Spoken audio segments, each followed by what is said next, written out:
I got robbed in Moscow. Don't think I've ever told this story. Have I ever told this one? Let me think. Don't think so. I got robbed in Moscow. So When was it? What happened? And I like Russia, and I like Russians, but this is the first time I went to Moscow. 3 years ago, 4 years ago. So, do I tell this story? Yeah, all right. Everything starts with women, doesn't it? Man, there's such an attack vector. So I'm talking to this chick on Instagram. Blah, blah, blah. I'm ignoring her. She keeps messaging me all the time. Come Russia, come Russia, come Russia. I'm like, no, I'm not coming to Russia. I've got things to do. Then like 7 other baddies from Russia start messaging me, and everyone wants me to go to Russia. I'm like, why do all these hot girls want me to go to Russia? Why everyone wants me to go to Russia? This sounds like a setup. Something right. But I'm glad I can go to Russia. I can't get a visa anyway. It's too much work. Then the football game came. There was some football thing. I think it was a FIFA, I don't know, football, Euro game, something. It was in Moscow. And if you bought a ticket, you instantly got a visa to go to Russia. So I was like, this is the easiest a visa's ever going to be. Do I go? And then I looked up and I found a game. I think it was like Poland versus Korea or something. It was like €6, this ticket to this game. It's like a €6 Russian visa with no work. Okay, but I'm going to be on my game because I don't trust this. They're after me, the agents. So I buy this ticket, I get my visa, I fly to Moscow. I booked the Kopinski in advance, the Kopinski hotel, because I think if I stay in a 5-star hotel, I'll be okay. I land at the airport, I've got my bag, I go to walk out, guy in a yellow vest goes, taxi, taxi. I say, yep, taxi. I go to get in taxi, and he starts walking towards the civilian car park. And this has happened to me a lot of times in Eastern Europe. It happened to me in Moldova, even in Romania it happens sometimes. People pretend to be taxis, but they're not taxis, and they try to take it to their car. And I'm like, no, I want an official taxi, not get in your car. He's like, I am a taxi. I was like, no. Been around, goodbye. Turned around, start walking back to the taxis. Him and his yellow vest runs up and goes, okay. And he points at this yellow car that said taxi, in the taxi rank, taxi. And he goes, says something to him in Russian, blah, blah, blah, blah. And he goes, okay, here's taxi, sir, taxi. Guy gets out, the taxi driver. Taxi driver gets out. He's like 6 foot, 130 kilo, Mongolian, like a wrestler. Gets out. Zangief. Yeah, Zangief. Zangief gets out. And because this is how my mind works, I look at him up and down and go, could I take him? It'd be messy. I'll be all right, but it'd be messy. So he gets out, he opens the trunk, ushers for me to put my bag in the trunk, put my bag in the trunk, close the trunk, get in the back of the car. The car starts driving down the motorway in Russia. And he has his phone as the meter, which is the first suspicious thing. And his phone is up there, and this number, Russian rubles, is going through the fucking roof. I'm like, how much is the Russian ruble? I don't even know. So I get my phone out, and I turn on the data, and I get my text message. Hi, data is 25 pounds a megabyte. And I'm like, all right, cool, whatever. How much is the Russian ruble? And I worked out that I've been in this car for 4 minutes, and I owe $600 in taxi. So there's no way that's the taxi fare. So we're driving down the highway at speed, and I'm like, brother, this is fake. This is a scam, bro. And this is the weirdest experience of my life. He totally ignored me. But what can you do? He's driving the car. And people don't ignore me when I talk. So this big man's driving the car, and I've tapped him on the shoulder saying, you're trying to rob me. I was like, bro, you're trying to rob me, stop the car. And he's just like, just totally ignoring me, driving the car. So I'm like, what?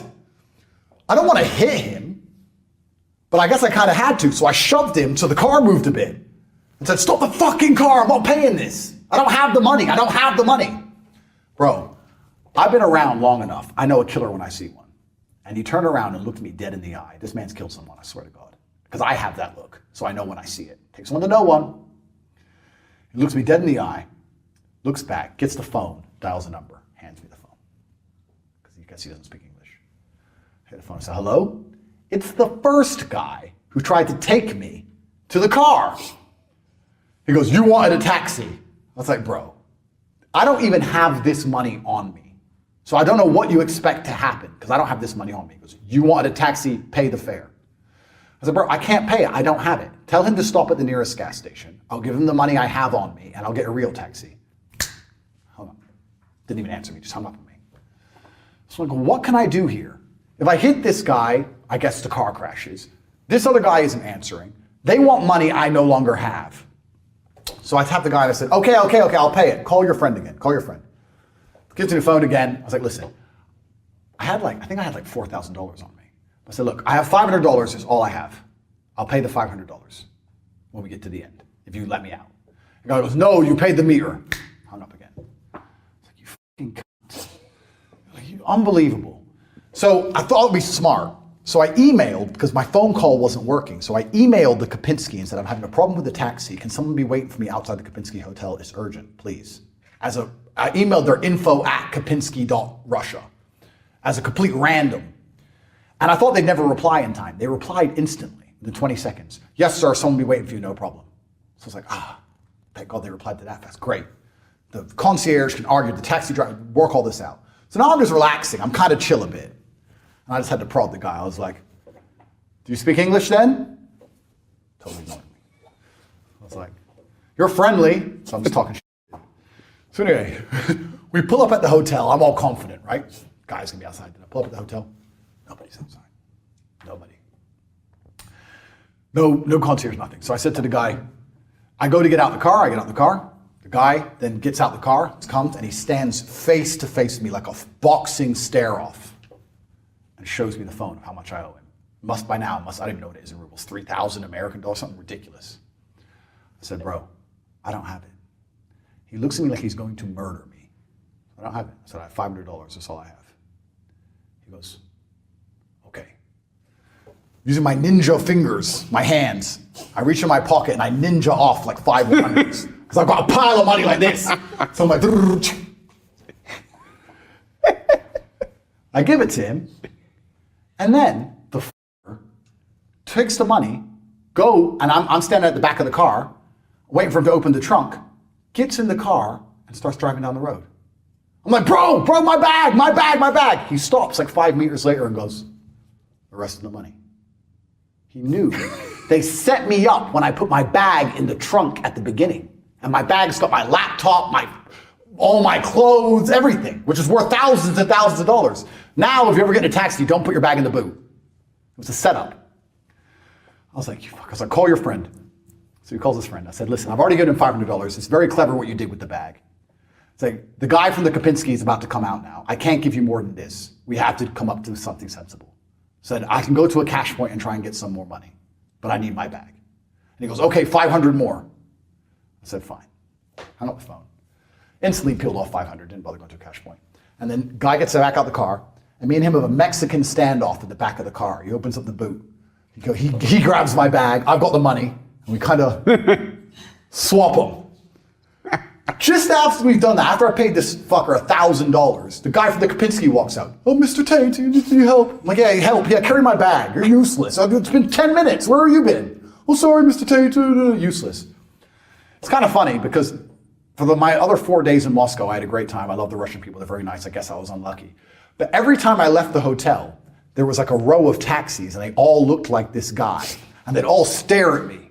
And I thought, I'm so glad I paid him, because I guarantee if I got in a fight with that guy, I'd be dead by now. They're just waiting outside the Kopinski, these dudes. And the lesson is, never put your bag in the back of a taxi. That's the lesson for everybody, and that's the story. And I survived, and I had a great time in Moscow. But I'm not going to lie, it did sour things a little bit for me. I was a bit nervous, on edge. And that's how I paid $1,000 for a taxi. Turns out the official rate, which I found out on the way back to the airport, which was booked from the hotel, I think it was like $6. You go. I got wrecked. But to lose my bag and my luggage was worth so much more. Well, and surely the $1,000, the lesson was worth more than the $1,000. Yeah, I mean, I like to look in the eyes of killers. There's not many people like that around anymore in the West. So you kind of enjoyed it in a way. I mean, Russia's Russia. In the West, you don't see that look very often. But it was a stark reminder of the realities of this world, because the realities of the world always boil down to violence. Mm. And I understand that very well. And sometimes you get a little bit comfortable. There are people who walk around through Earth. They're walking around. I can look outside right now. There's people walking around, and they don't understand that every single thing they rely on and everything they love is backed by violence. It always has been. It always will be. The whole underpinning of a civilized society is violence. The only reason we don't need violence is because there is a threat of violence. And you can nail it down to any law and regulation.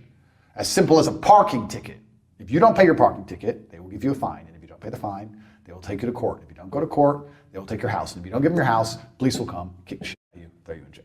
It ends in violence in all things. And it was a good reminder to understand that making a mistake, putting my bag in the back of a car, in the boot, as opposed to keeping it on me, brought me this close to a physical confrontation with probably a Mongolian wrestling champion in the middle of a street in Moscow by myself. And it's a good reminder that violence is always so close. It's only a few steps away at all times.